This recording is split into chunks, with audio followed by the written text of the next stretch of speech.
ఆ శ్రమలు మనల్ని కృంగదీయకుండా, మానసికంగా మనల్ని పడగొట్టకుండా ఉండాలి అంటే, మనం స్ట్రాంగ్గా నిలబడాలి అంటే మనకు ఎవరి సహాయం అవసరం?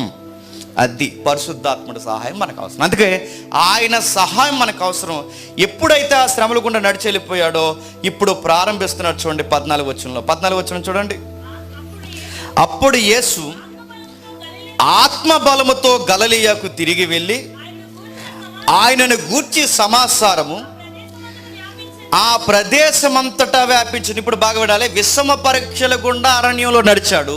ఆ అరణ్య పరీక్షలు అయిపోయినట్టు ఇప్పుడు స్టార్ట్ చేస్తున్నాడు. ఏంటి? మినిస్ట్రీ, పబ్లిక్ మినిస్ట్రీ స్టార్ట్ చేశాడు. ఇప్పుడు ఈ పబ్లిక్ మినిస్ట్రీకి ఆయన ఎడుతున్నప్పుడు ఆ మినిస్ట్రీలో కూడా ఎవరి సహాయం తీసుకుంటున్నాడు చెప్పండి? ఆత్మదేవుని సహాయం తీసుకుంటున్నాడు. ఇప్పుడు చెప్పాలి, పరిచర్య బాగుండాలి అంటే ఎవరి సహాయం మనకు అవసరం? పరిశుద్ధాత్మ దేవుని సహాయం